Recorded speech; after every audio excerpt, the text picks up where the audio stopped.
What's up, creeps? It's Jason, aka the Pope of Pain, and I'm here with my big guy over here, Mr. Riley.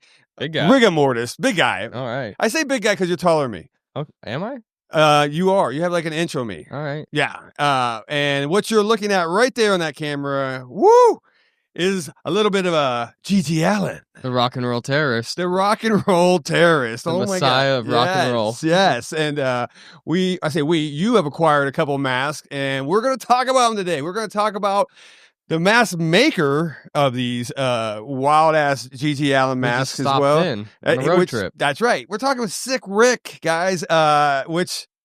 Well, Rick Fisher, if you want to go with, I like his nickname better, yeah, and everything. But which everybody kind of they're kind of aware of SikRik. He's been around the industry for a while and all that stuff. And I figured we get into because he made a nice little West Coast tour. Oh yeah, and stopped by our shop and did an actual live paint with what did he paint? He painted GG and Albert Fish. Yeah, GG and Albert Fish. The GG you're actually looking at on camera, the 90s. Yeah, so it's pretty cool because you got to see your mask get live painted, which is actually a first for me. Super cool. I've never had a mask of mine airbrushed in front of me, so that was very surreal. Yeah, and it was cool. And we all know, well, you guys probably out there don't know, but I know that there's one guy that Riley loves, and that's GG Allin. Oh, he's great. And here we go. Here we are. So, well, let's talk about Rick Fisher real quick. An amazing artist, man. His style is really unmatched, right? It's a different style. You know, these super high detail artists, right? That just like they'll spend 4 hours a day just on like an eyelash, right? You know, that stuff. Which awesome, but I like Rick's because Rick's style is kind of like a punk and horror fusion, right? Like a real punk rock attitude and like with like the horror aesthetics put in there. It's you know, his sculpts are great. And they're just refined enough to where you're just like, hell yeah, I know what this thing is. This is rad, you know? And which he also does a lot of what's the word I'm looking for? You know, like real life characters. True crime stuff. Yeah, and you know, real punk rock psychos and whatnot. Yeah, and that's the next thing. That's just like his whole lineup.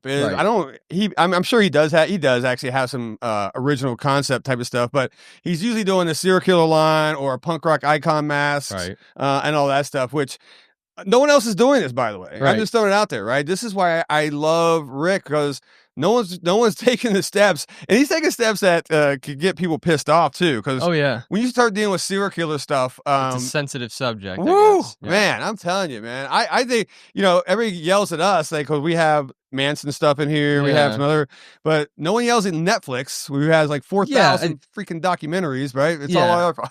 I see all these people that like hate on us because they're just like, oh, they sell true crime and this and that, and I'm just like, dude, don't get mad at us, get mad at Netflix. They're the biggest conglomerate probably in the United States. My God. You know, it's insane. Making shows about Manson, Dahmer, Gacy, of course, and it's like pop culture now. Like there's literally clips of the show that people quote and make TikToks and stuff of, you know? 100%. Yeah. You know, so don't shoot the messenger. Yeah, don't yell at us. God, go yell someone else. But I actually own quite a few of Rick's. And I owned it before Rick came out here to Terror Trader. Let's see here. Let's go down the line. I got an Anton LaVey. Right. In the Oddities Tomb. I got a Pogo, which I built a whole John Wayne Gacy statue. It's pretty unnerving. It's fucking intimidating as hell, man. Especially when you flip off the lights. Yeah. Oh yeah. I got a Dahmer. I got a what else? I got a Charles Manson. I got an Ed Gein. I think that's about it, right? Yeah, and Albert Fish. Oh shit! I have an Albert Fish liver spots. Okay, so like I think I own like 6 or 7 of Rick's masks, man, and they get compliments every day. Oh yeah, people come in and be like, "What the fuck?" Trying to buy them and stuff. Yeah, which is amazing, and which I love, and which you guys can go to his website, which I'll pop up here magically in my editing. I don't know, it's probably over top of Riley's head right now, but go to his website and you can see all his mask lines, which is cool. And the prices are really fair. They're about $150 to $200 per, but that's pretty cool because you're not going to get this type of mask anywhere else, right? So anyway, let's get back. Rick, you're an amazing artist. You're actually a really freaking cool guy too. Oh yeah, you know, that's something cool because like I've met some artists. Woo, boy. Don't meet your heroes, you know. Yeah, that they damn, man. you got to take it with a grain of salt. Not Tom Rick. Savini. Yeah. Yeah, Tom Savini. Right. Rick is the coolest motherfucker out there, man. I just got to throw that there. He was really cool to work with up here. Like I said, he did a 4 or 5 hour paint job on his way to Monsterpalooza. Right.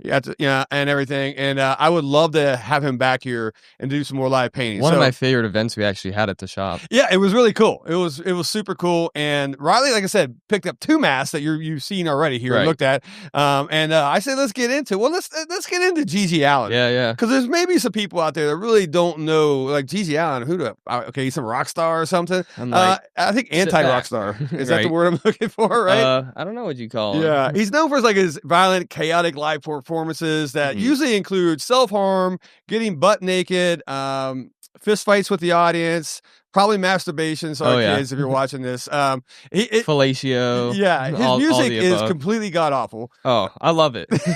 I love how like you can't help but laugh when you listen to this guy's music, and like he would never got a good record label because of his lyrical content and obviously his criminal record. It's horrible. Arrested over 53 times. 53 times, yeah. And so yeah, but I think that's what makes him legendary, right? Like, if you watch a GG Allin show, well, he's dead now, so you can't watch it. But go on YouTube. There's plenty of them out there. You can find recordings of those shows. You'll have a great time. It usually involves some type of feces, definitely bodily fluids. And there's probably 16 people in the crowd. Oh yeah, and half of them got black eyes, so he gets punched. Run up to them, punch them in the face, and then make out with them. You know, it was a messy, slimy, bloody. Yeah, bodily fluid show. And about as punk rock as you can get. He puts punk in punk rock. And I think he predict his own death, I think, or something, or came close to it. Or he was planning to commit suicide, shoot himself on stage, and hopefully have his followers go with him. Oh wow! And okay, glad he thought that concert. Of course, he died the old school punk rock death. He partied in New York, the gas station show in '93, got a taxi, went to a hotel room, and he overdosed of heroin. That sounds about as punk rock as you can get. I mean, it's just the true rock and roll death. You know, you overdose, you go out. And, but it's unfortunate because I think about this a lot of the time, which I doubt a lot of people spend their time thinking about GG Allin and his legacy. Definitely not, yes. Because he's underground, you know? But I always think to myself that if he actually went through with his suicide plan, he would have been more of a household name than if he hadn't, you know? And it's kind of, he would have been more famous in death than life, you know? Yeah, which that would have been is in this case. That would have been something. Yeah. But it didn't happen that way.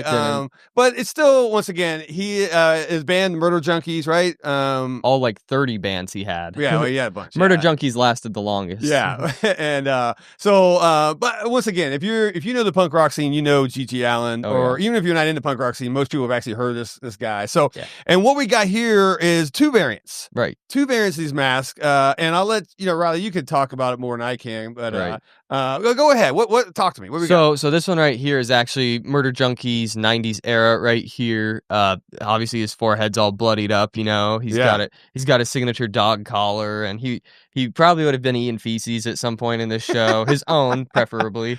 I love that he has a black eye. Oh yeah. And a busted bloody nose, smashed forehead. His forehead's all beat up and bloody. Yeah, if you could see his teeth, they were probably knocked out by a microphone, his own microphone. Yeah. And the one on the right here is actually for the 30th anniversary of GG's death, zombified GG Allin. Yeah. It's got his snake on his forehead. We'll show the back. Yeah. He's got the Murder Junkie skull that was tattooed on the back of his head. And they only made 40 copies of that one. And I think this is 20 out of 40. So pretty cool to be part of such a limited run, you know? Well, totally. And then not only that, is like, Rick is just not out there just, I don't know, I'm just going to make this and walk away. I mean, he actually and I'm going to butcher this somehow, man, but I think that he was in contact with Gigi's brother. Merle. What is it? Merle Allin. Was it Merle? Yeah. And to basically help him through this process of sculpting GG and all this stuff. Consulted him along the way, and he was finally had the final say and the seal of approval on the sculpt, because Merle endorses all of like GG's merch to this day. Right. And he approved these sculptures. He found out that his eyes were actually blue by reaching out to his mother, because we didn't know what color his eyes were. How about that? So GG has beautiful blues just like me. Oh, and so nice. Right? So pretty rad pieces right here. Yeah. And just speaking of that too, let me back up a little bit when we were talking about SikRik. He's done some other famous celebrity masks, right? Yeah. If you guys know Devo, the Bougie Boy. Yeah, Bougie Boy. That's right? Bougie Boy. He actually made the official He made mask. that for Devo, right? The videos you see, all that stuff. He was commissioned by Devo to make it. I just saw one of his feed posts that he was at a Devo concert. And they were wearing them. They signed all his stuff, and it's really cool. So, yeah. So once again, SikRik gets around. I love it, man. Right. And so does GG. Jesus. Man. Oh man, I love it. I really like the zombie one. It's freaking out. I mean, I like both of them, man. They're really cool. I think he has an 80s. Yeah, he's got GG. the 80s one, like Jabbers era, where he's got his teeth knocked out. He's got his cross earring, his bandana. We'll probably throw up a picture, but yeah. Really pretty rad, pretty cool, man. Yeah. So two awesome. You got a two for, well, not 2 for 1. You pay for both of them. Well, we'll get into that in a minute. Yeah. And everything. But walking away with, and I know when Rick was coming out, that was all you're talking about. I want a GG mask. I want a GG mask, and you got 2. Yeah. Got 2. I mean, that's not Collect bad. Them all. Yeah, I'll get the third one eventually. All right. Well, let's talk price. Let's talk what we paid. Well, what you paid for both of these, man. And like I said, one was painted as right in front of your face. So it was awesome because there was a little crowd of people watching him airbrush it. And he was coming to the close of the mask, and he's like, "Yeah, I think we're about finished." And I threw up my hand like I was the highest bidder, and I said, "Hey, add more blood to it." I said, "The messier, the better." With GG, he said, "You want more blood?" He said, "I aim to please," and threw some more blood on it. Did. And so I think the 90s one I got for $165, and the zombified one, when I was busy paying for the 90s one, my girlfriend Joy wandered off and actually sneakily bought it. It's a surprise for me. She knows I don't like anyone buying me anything, but it was very flattering because I think that's the only time anyone's bought me a mask other than my mother. So shout out Joy. Wait, I buy you mask? No, I sell you masks. Yeah, you sell me that. Close enough. You're generous enough to pass it down the line. Yeah, right. I think that one was about $200. Yep. But yeah, shout out Joy. Thank you, Joy. Good job, Joy. No, this is cool. It's a cool thing for 2 pieces for your collection. Right. And she knows my love language. What was the how much did the zombie one cost? I think 200. 200? Okay, yeah. So great prices, man. Right. For some really cool pieces, I think, man. So there you guys go.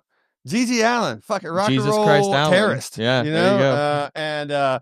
And then once again, introducing you guys to SikRik. Get out there, go to his site, guys. Go to his webpage, follow the guy, give him some money, and get some cool shit from him, man. I'm telling you, this. If you're into the true crime stuff, no one does serial killer masks like this guy. Oh yeah, I'm telling you, our halls are littered with them, man. And I'm not done yet. In fact, I know, Rick. I don't know if you're watching this or not. Probably not.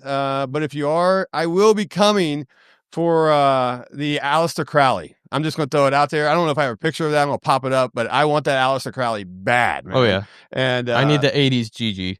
Okay, there we go. Orders are coming from Arizona. So it's pretty rad, man. All right, guys. Thanks for watching, and we'll see you next time on the Mask War.